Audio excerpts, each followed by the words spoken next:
Teraz budem potrebovať ten úbor profesorský. Jak vypadá takový běžný den trenéra v FC Telekom? Na konci tejto chodby je vaše povýšenie. Toto by mi aj akože slušný reper z Petržalky závidel. Na mňa konkrétne nekričia, kričí naozaj na tých predajcov alebo agentov niekedy. Priatelia, predstavme si, že sme na mítingu a vôbec netušíme, o čom ten míting je. Nechcete, aby o vás nikto vedel. Makaj! Respekt!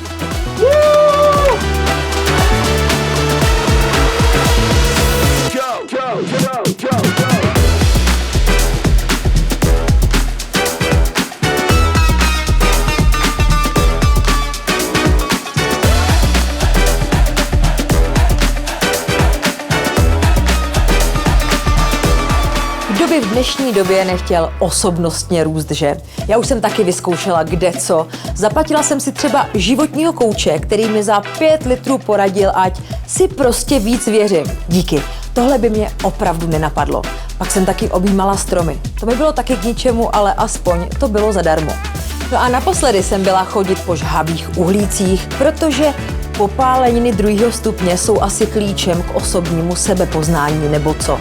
Sice to nefunguje, ale aspoň z toho člověka bolej chodidla. Každopádně v T-Mobilu a Telekomu prý osobní růst dělají lépe. Víc mi o tom řekne můj dnešní host Ivana Štofová.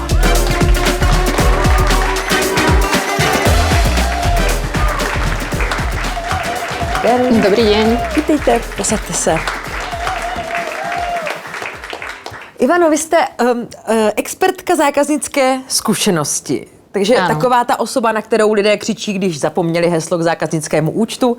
Já jsem jednou takhle u nás na brigádě v Humpolci dostala seřváno od paní, která si stěžovala, že zmrzlina je moc studená.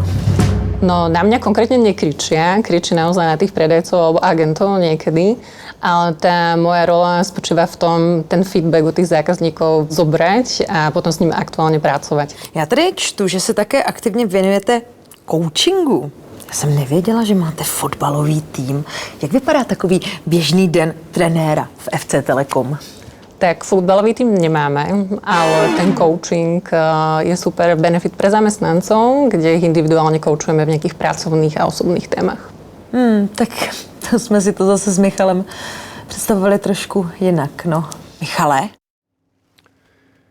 Tak určite, koučovanie, to sa musí brať seriózne. No, Michale, prosím tě, ono to prý není fotbal. Čo, prosím? Nejak si tu s tým poradíme, to není problém. Takže, vážení dámy a páni, aby som si dovolil povedať titáni, toto sú silné individuá, čo tu dneska sú. Začneme veľmi jednoducho rozbiehanie produktivity. Začíname ľahkým poklusom okolo open spaceu. Začneme teraz. A za mnou. Poďme, pridajme do tempa. Bežíte za piatkom momentálne. Už sme pri finiši. Ja som cieľová čiara, priatelia. Produktivita je rozbehnutá. Fantastická práca, zastavujeme aj tým, ktorí zastavovať nechcú ešte. Gratulujem. Na konci tejto chodby je vaše povýšenie. Prosím vás do dvojíc a ideme na to. Start! Dobre! To makaním na tom, čím ste a kým ste. Vidíte tamto povýšenie?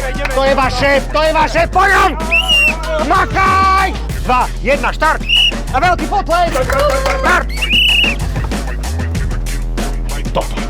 Toto je jeden rozbehnutý kolektív. Poďme všetci do stredu a na 3, 2, 1, jeden veľký rešpekt. 3, 2, 1, rešpekt!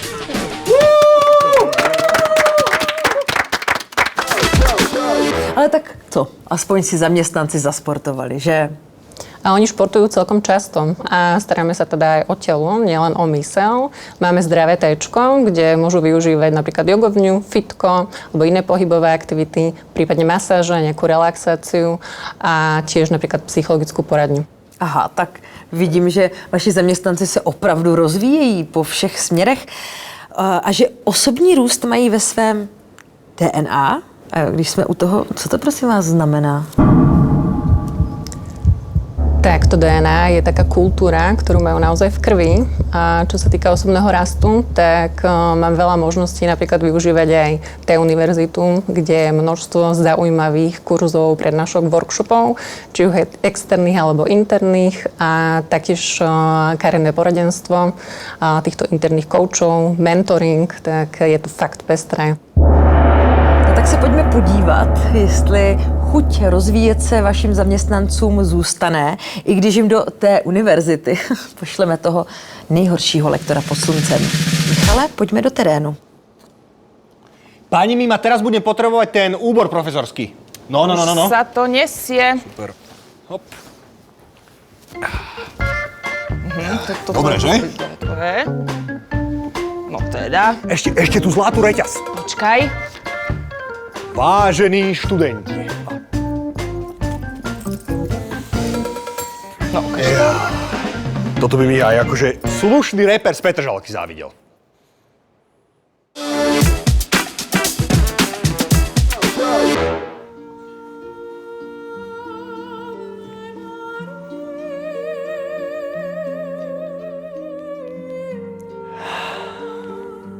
Priatelia, mám naozaj veľkú reťaz a taktiež radosť, že som dostal možnosť vyučovať na T-univerzite. A práve ste boli svedkami umenia dramatickej pauzy. Takže verejné vystupovanie máme z krku a teraz ideme späť k tým školským veciam. Kde máte prezúky? Počúvajte. Ale však vy nemáte ani zošity. Vy nie, že nemáte zošity, vy určite nemáte ani zošity s narysovanými okrajmi. My sme digitálni.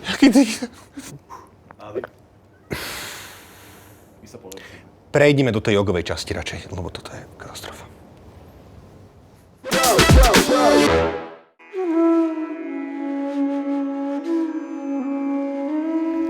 Prvou jogovou pozíciou bude tesne pred deadlineom. Nohy si dáme pred seba a schovávame sa. Schovávame sa pred tým deadlineom, takže hlava ide do kolien. Sme poriadne schovaní. Deadline nás nemôže nájsť. Postavíme sa a prejdeme do druhej pozície. Ranný stand-up. Nohy spojíme, ruky dáme k telu a oči sa úprene pozerajú do zeme.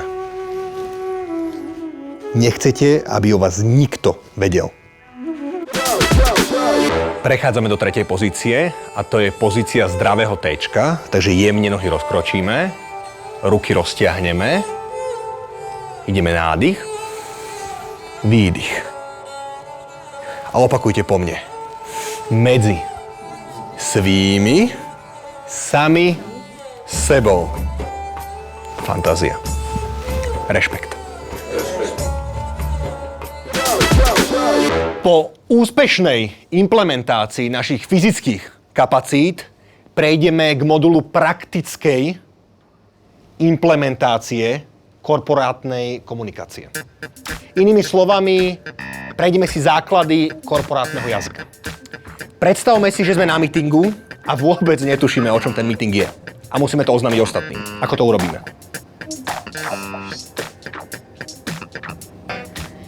Mima?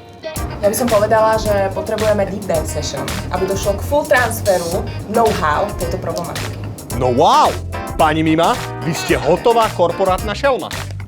A vy ostatní, vy si osviežte základy, aby ste na agilných meetingoch neboli v performance gape, dobre? Cut. Reportujem úspešnú finalizáciu. Tým demonstruje peak level learning engagement bez ohľadu na content. Jinými slovy, test dopadl úspěšně. Ale trošku vám tu té univerzitu a to zdravé téčko závidím. To se těšíme. Přiznat. Respekt. Ale příště. Však já vás na něčem nachytám. Přeji vám hezký večer a na viděnou příště.